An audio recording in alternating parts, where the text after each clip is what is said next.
स्वार्थी यानी कि स्वयं का अर्थ, जो इंसान स्वयं का अर्थ जानना चाहता है, जो खुद को समझना चाहता है, क्या वो इंसान आपकी नजर में गलत है? हम जब भी किसी को स्वार्थी कहते हैं तो उसका मतलब तो यही होता है कि वो आदमी स्वयं का अर्थ समझना चाहता है। तो फिर वो गलत कैसे हुआ? स्वार्थी शब्द दुनिया की नजर में, समाज की नजर में एक अलग ही नजरिए से समझा जाता है। अक्सर हम अपने आसपास ऐसे बहुत से लोगों को देखते हैं जो स्वभाव से बहुत अच्छे प्रतीत होते हैं, यानी कि सब लोगों की मदद करते हैं, सबसे अच्छा व्यवहार रखते हैं। लेकिन इसके साथ हमने ये भी देखा होगा कि ऐसे लोग जो स्वभाव के अच्छे होते हैं, दूसरों की मदद करते हैं, वो दुखी भी ज्यादा रहते हैं, और जो लोग स्वार्थी होते हैं वो फलते फूलते चले जाते हैं। तो ऐसे में परमात्मा की सत्ता पर उंगली उठाना निश्चित है। लेकिन अगर ये सत्य है तो हमें कौन सा मार्ग अपनाना चाहिए? क्या हम भी दूसरों के जैसे बन जाए? पता नहीं आप में से कितने लोग ये मानते हैं कि अच्छे लोग जीवन में बहुत दुखी रहते हैं, लेकिन इसके पीछे का सत्य क्या है? अगर हम इसके पीछे का सत्य नहीं जानेंगे, नहीं पहचानेंगे, तो कहीं ना कहीं हमारा अवचेतन मन भी बुराई की तरफ झुक जाएगा। इसीलिए अपने मन में ऐसे विचार पनपने से पहले इस बात की पूरी सच्चाई, पूरा निष्कर्ष निकाल लें, ताकि भविष्य में आपको अपने अच्छे होने पर पश्चाताप ना हो, दुख ना हो।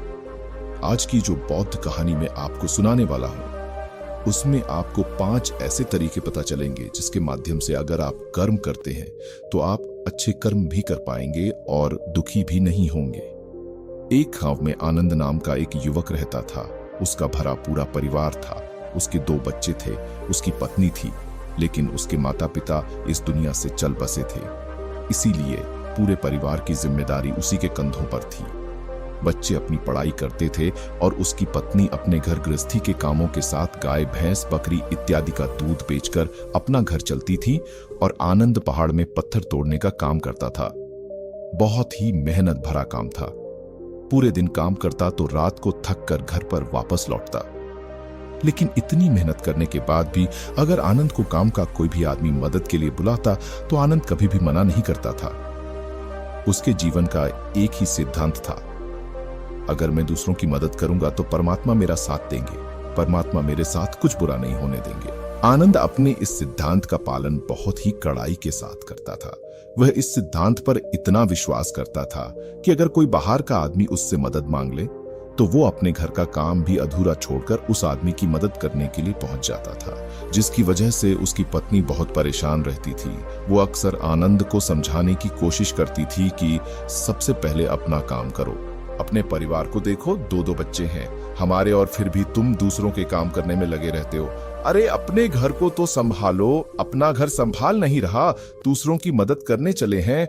और जब ऐसी ऐसी बातें आनंद के कानों में पड़ती तो उसके हृदय में कांटा चुभने लगता था और उन दोनों में लड़ाई झगड़ा शुरू हो जाता था। अक्सर उनके लड़ाई झगड़े का यही सबसे बड़ा कारण होता था। लेकिन ना तो आनंद अपने आप को बदल पाया और ना ही उसकी पत्नी ने उसको समझाना कभी बंद किया। इसी वजह से आए दिन उनके घर में क्लेश होता रहता था। जहां तक उस गांव वालों की बात थी तो वो आनंद के स्वभाव को जानते थे, और वो जानबूझकर जो काम आसान भी होता था, जो उनके सामर्थ्य में भी होता था, उस काम के लिए भी वो आनंद को बुलाते थे ताकि उन्हें कम मेहनत करनी पड़े। कहने का अर्थ ये है कि गांव वाले आनंद की इस शिष्टाचार का फायदा उठाते थे, लाभ उठाते थे, और सब पीछे से उसका मजाक उड़ाते थे, उसे बेवकूफ कहते थे। ऐसे ही समय बीता रहे और एक दिन आनंद की पत्नी बहुत ज्यादा बीमार पड़ गई। आनंद से जो कुछ भी सेवा हो सकती थी उसने वो सब अपनी पत्नी के लिए किया। उसने गांव के वैद्य को बुलाकर अपनी पत्नी की जांच करवाई, लेकिन ये रोग उस वैद्य की पकड़ के बाहर था। इसीलिए उस वैद्य ने कहा कि तुम अपनी पत्नी को नगर में जाकर किसी बड़े वैद्य को दिखाओ तो तुम्हारी पत्नी की जान बच सकती है। जल्द से जल्द नगर पहुंचने की व्यवस्था करो, नहीं तो तुम्हारी पत्नी के प्राण संकट में हो जाएंगे। ये सुनकर आनंद के पैरों तले जमीन फिसल गई। उसने ये नहीं सोचा था कि उसकी पत्नी के प्राण संकट में है। वो सोच रहा था कि कोई साधारण सा रोग होगा जिसका इलाज हो जाएगा। लेकिन जब उसने वैद्य की यही बात सुनी तो वो घबरा गया। अब पत्नी को नगर तक कैसे लेकर जाए, क्योंकि उसके पास इतना धन नहीं था कि वो अपनी पत्नी के लिए एक घोड़ा गाड़ी करके उसमें अपनी पत्नी को लिटाकर नगर में ले जा सके। उसकी पत्नी की हालत बिल्कुल चलने की भी नहीं थी, इसलिए उसे नगर पहुंचाने के लिए किसी घोड़ा गाड़ी की जरूरत थी। संयोग से उसके पड़ोसी धनमू के पास एक घोड़ा गाड़ी थी। वो अक्सर व्यापार के लिए अपनी घोड़ा गाड़ी नगर में लेकर जाया करता था।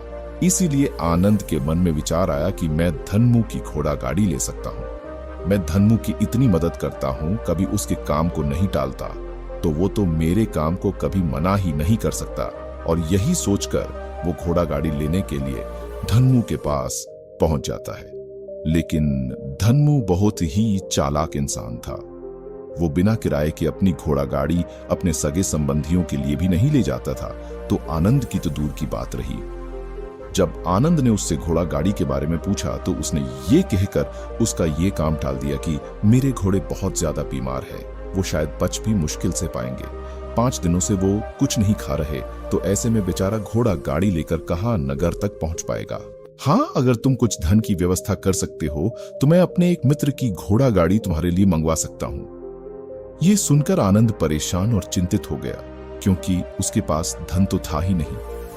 इसका मतलब उसकी पत्नी बड़े नगर में वैद्य के पास इलाज के लिए पहुंच ही नहीं पाएगी। उलझन भरे हुए विचार लिए हुए जब आनंद वापस आ रहा था, तो उसने एक दिल दहलाने देने वाला दृश्य देखा। उसने देखा कि धन्मू के घोड़े, जो धन्मू के अनुसार बीमार थे और कुछ खा भी नहीं रहे थे, वहीं घोड़े गांव का ही एक युवक उसकी बाड़ से खोलकर बाहर ला रहा था और गाड़ी में उसको जोत रहा था। ये देखकर पहले तो आनंद को कुछ समझ में नहीं आया। उसके बाद जब आनंद ने उस युवक से पूछा तो उसने बताया कि धन्मू ने ये घोड़ा गाड़ी उसे किराए पर दी है। ये सुनकर आनंद का दिल टूट गया। उसने कभी सपने में भी नहीं सोचा था कि उसका सबसे अच्छा मित्र धन्मू उसके साथ ऐसा कर सकता है। हालांकि ये इस बात पर दुखी होने का वक्त नहीं था। इसीलिए आनंद वहां से जल्दी से लौट जाता है और गांव के ही एक सेठ के पास जाकर कुछ धन उधार लेकर धन्मू को दे देता है।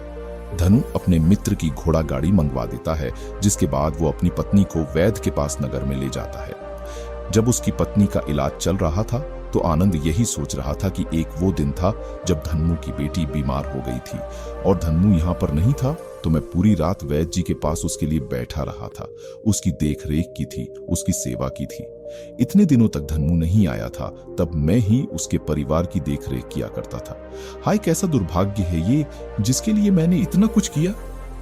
उसने घोड़ा गाड़ी देने से मुझे मना कर दिया, और वो भी तब जब मेरी पत्नी जिंदगी और मौत के साथ खेल रही थी। कुछ देर बाद वैद्य बाहर आकर आनंद को एक बहुत बुरी खबर देता है। वो आनंद को बताता है कि उसकी पत्नी को कर्क रोग हो चुका है और इसका कोई भी इलाज नहीं है, उसके पास कुछ समय ही शेष बचा है। ये सुनकर आनंद दुखी होकर वहीं जमीन पर बैठ गया। उसकी पूरी दुनिया उजड़ने वाली थी और उसे कोई रास्ता नजर नहीं आ रहा था। कुछ समय बाद उसकी पत्नी चल बसी और अब दोनों बच्चों की जिम्मेदारी उसके कंधों पर आ गई थी। लेकिन यहाँ पर आनंद के सारे सिद्धांत टूट चुके थे, उसके सारे भ्रम खत्म हो चुके थे। अब उसके दिमाग में एक ही बात थी कि अच्छा कर्म करने से परमात्मा साथ नहीं देता, बल्कि बुरे लोग फलते फूलते हैं, और इस बात का मैं सबसे बड़ा गवाह हूँ।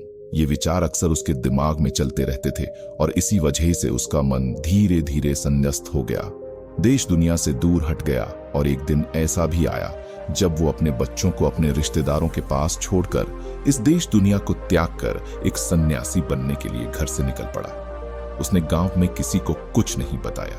किसी को नहीं पता था कि आनंद अचानक कहां गायब हो गया। सन्यास की दीक्षा लेने के लिए वो एक बौद्ध भिक्षु के पास पहुंचता है। बौद्ध भिक्षु उस समय ध्यान में बैठे हुए थे। ध्यान से बाहर आने के बाद वो बड़े ध्यान से आनंद के चेहरे को देखते हैं और उससे सन्यासी बनने का कारण पूछते हैं। इस पर आनंद उन्हें अपनी पूरी आपबीती सुना देता है और कहता है कि हे महात्मा, इस दुनिया से मुझे कुछ भी हासिल नहीं हुआ। मेरा मन इस दुनिया से विरक्त हो चुका है। जब अपने दोस्तों ने ही मेरा साथ नहीं दिया तो इस दुनिया में रहने का क्या मतलब, और इसी वजह से मैं सन्यासी बनना चाहता हूँ। ये सुनने के बाद बौद्ध भिक्षु ने उपदेश देना शुरू किया। उन्होंने कहा कि याद रखना बेटा, जीवन से विरक्त होकर सन्यासी बनना तुम्हें परम सुख तक कभी नहीं पहुंचा सकता, परमानंद तक कभी नहीं पहुंचा सकता। तुम दुनिया से अपने मन पर एक बोझ लेकर विरक्त हुए हो। तुम दुनिया से परमात्मा की खोज करने के लिए विरक्त नहीं हुए हो। इस भ्रम में कभी मत रहना तुम संसार से विरक्त हुए हो, क्योंकि संसार ने तुम्हें धोखा दिया। ऐसा तुम्हें लगता है, इसीलिए तुम परमात्मा पे कभी विश्वास नहीं कर पाओगे और ना ही उन पर अपनी पूर्ण आस्था बना पाओगे। इसीलिए सन्यासी होने का भी तुम पूरा लाभ कभी नहीं उठा पाओगे। सन्यासी होने का लाभ तब मिलता है जब हमारी प्रभु में, परमेश्वर में, परमात्मा में पूर्ण आस्था बन जाती है। मैं तुमसे पूछता हूं, क्या तुम्हारी आस्था परमात्मा में है? ये सुनकर आनंद कहता है कि हे महात्मा, मैं तो दुनिया देखकर आया हूं कि जो बुरे कर्म करता है वो फलता फूलता है, और जो अच्छा काम करता है उसे कुछ भी नहीं देता। परमात्मा उसे दुख ही दुख देता है। इसीलिए मैं परमात्मा पर अपनी पूर्ण आस्था कैसे बना सकता हूं? ये सुनकर उस बौद्ध भिक्षु ने कहा कि यही तो मैं तुम्हें समझाना चाहता हूं कि तुम पूरी ऊर्जा अपनी सन्यासी जीवन में लगाओ, और उसके बाद भी तुम्हें फल प्राप्त ना हो तो तुम्हें कैसा लगेगा। इसीलिए किसी की भी मदद करने के लिए मैं 5 सिद्धांत तुम्हें बताता हूं। ये 5 सिद्धांत समझकर संसार में वापस लौट जाओ और संसार में एक ग्रस्त जीवन जियो। उसके बाद ही सन्यासी जीवन का उदय होता है। जब हम अपने ग्रस्त जीवन को पूर्ण रूप से समझ लेते हैं और अपनी जिम्मेदारियों का निर्वाह कर देते हैं, ये कहकर बौद्ध भिक्षु ने कहना शुरू किया कि जब भी तुम किसी की सहायता करते हो, किसी की मदद करते हो, तो उसमें सबसे पहली बात, सबसे पहला सिद्धांत जो ध्यान में रखने का होता है वो होता है कि किसी की मदद करते वक्त, किसी की सहायता करते वक्त कभी भी उससे उम्मीद मत रखना। ये मत सोचना कि आज मैंने इसकी सहायता कर दी, मदद कर दी, तो कल बदले में ये भी मेरी सहायता करेगा, मेरी मदद करेगा। अगर तुम ऐसा सोचोगे तो तुम्हें जीवन में दुखों का सामना करना ही पड़ेगा, क्योंकि एक नहीं तो दूसरा, या दूसरा नहीं तो तीसरा, कोई ना कोई तुम्हारी उम्मीद जरूर तोड़ेगा। और वास्तविकता में वो मदद या वो सहायता नहीं होती है, वो हमारे लालच का ही एक रूप होता है। हम उसकी सहायता या मदद निर्भर तरीके से नहीं कर रहे हैं। हमारे मन में लालच का भाव है, हमारे मन में बदले का भाव है।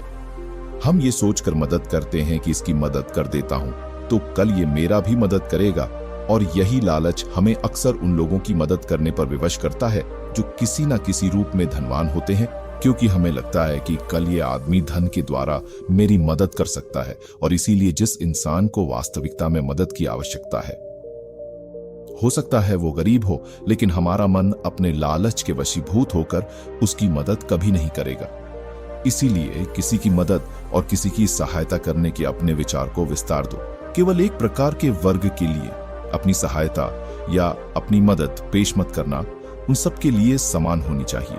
जरा सोचो, एक तरफ तुम्हारा मित्र हो जिसके पास धन है, संपदा है, और दूसरी तरफ कोई गरीब औरत हो जो भूखी बैठी हुई है। तुम्हारा दोस्त तुमसे कहता है कि यार आज तो खाने के लिए अच्छे अच्छे पकवान मंगवा लो बाजार से, और दूसरी तरफ वो औरत तुमसे 2 सूखी रोटी मांग रही है, तो तुम किसकी मदद करोगे? कौन मदद का हकदार सबसे पहले है? सबसे पहले हमारा कर्तव्य बनता है कि उस औरत की भूख मिटाए, लेकिन अक्सर इंसान ऐसे नहीं सोचता। वो अपने दोस्त को तो खिला देगा, उसको तो बाजार से बहुत महंगी वस्तु मंगा के दे देगा, लेकिन किसी गरीब को उसकी भूख मिटाने के लिए पैसा या धन नहीं देगा। दूसरी बात जो ख्याल में रखने की है वो ये कि सहायता करते वक्त हमारा लालच कभी भी उसके साथ नहीं जुड़ना चाहिए। अक्सर हम जब किसी की मदद करते हैं तो हमारा लालच और हमारा स्वार्थ ही उसके साथ जुड़ा होता है, और हम अपनी भविष्य की योजना तैयार करके उस आदमी की मदद करते हैं। हम ये सोचते हैं कि अगर मैं इसका ये काम करूंगा तो भविष्य में ये आदमी मेरा वो काम पूरा कर देगा, और वो सहायता, वो मदद बिल्कुल भी परमात्मा के द्वार को नहीं खटखटाती, क्योंकि वो लालच है। जाहिर है आप अपने आप को धोखा देने के लिए अपने लालच को एक सहायता, एक मदद का रूप दे रहे हैं। तीसरी बात जो ख्याल रखने की है वो ये कि अपने सामर्थ्य के हिसाब से दूसरे की मदद करो। कभी भी एक ग्रस्त आदमी को किसी की इतनी सहायता नहीं करनी चाहिए जिससे कि उसका परिवार और उसके बच्चे कष्ट में जीवन बिताएं। सबसे पहला फर्ज हमारा होता है अपने परिवार को सुखी रखना, उनकी जरूरतें पूरी करना, और उसके बाद दूसरों की मदद करना आता है। लेकिन कुछ लोग दूसरों की मदद पहले करते हैं और अपने परिवार को तवज्जो कम देते हैं, जिससे कि परिवार में लड़ाई झगड़े आए दिन पनपते रहते हैं, और ये सब हम समाज में देखते रहते हैं अपने आसपास। अगली बार जो ख्याल में रखने की होती है वो ये कि अपना कर्म जिम्मेदारियां पहले निभानी होती है। हम अपना कर्म, अपना काम छोड़कर पहले दूसरों की मदद करने के लिए चले जाते हैं, और जब दूसरा बदले में हमारी मदद नहीं करता तो हमारा दिल दुखी हो जाता है। हम सोचते हैं कि मैंने तो अपना काम छोड़कर उस आदमी की मदद की थी और वो आदमी मेरी मदद ही नहीं कर रहा है, इसीलिए अपना कर्म सर्वोपरि, अपना कर्म सबसे ऊपर, क्योंकि वही काम करने के लिए इस दुनिया में हमारा जन्म हुआ है। और सबसे आखिर में जो बात समझने की है वो ये कि परमात्मा की मर्जी से ही सब कुछ होता है। हमारा कर्तव्य है अपने कर्म को करते जाना। करनी धरनी तो ऊपर वाले के हाथ में है, इसीलिए जो कुछ भी होता है सब ऊपर वाले पे छोड़ दो। अगर तुम्हें कोई धोखा भी देता है तो ये समझ के चलो कि वो सब ऊपर वाले की करनी होती है। आप ये मान के चलो कि मैं करता नहीं हूं, मैं तो एक माध्यम हूं, करवाने वाला तो वो है उसके सामने, किसकी मर्जी चली। जब ये आस्था, ये विश्वास हमारे मन में पनपने लगता है तो हमारी सारी शिकायतें दूर हो जाती है, क्योंकि इस दुनिया में जो भी होता है अच्छे के लिए होता है, जो भी हो रहा है अच्छे के लिए हो रहा है, और जो भी होगा अच्छा ही होगा। चाहे हमारी बुद्धि आज वर्तमान में इस सिद्धांत को ना समझ पाए, लेकिन जीवन में कभी ना कभी किसी न किसी मोड़ पर आपको जरूर यह एहसास होगा कि जो हुआ था वो अच्छे के लिए ही हुआ था। इसीलिए सारी शिकायतें दूर कर दो और बस अपना कर्म करते जाओ। अपने ग्रस्त जीवन को पूर्ण रूप से जी लो और उसके बाद ही सन्यासी जीवन की नींव होती है। इसके बाद बौद्ध भिक्षु ने आनंद को कहा कि वापस अपने गांव लौट जाओ, अपनी बेटियों को वापस लेकर आओ, उन्हें पालो पोसो, अपने बच्चों को वापस लेकर आओ, दूसरी शादी कर लो, लेकिन बच्चों का पालन पोषण अच्छे तरीके से करो। ये सुनकर आनंद अपने बच्चों के साथ अपने गांव में वापस लौट आता है। गांव में किसी को खबर नहीं थी कि आनंद कहां पर गया हुआ था और वो क्या ख्याल लेकर वापस लौटा है। लेकिन अगले दिन सुबह सुबह गांव वालों ने आनंद के चेहरे पर एक अलग ही चमक, एक अलग ही आभा पाई। धन्यवाद।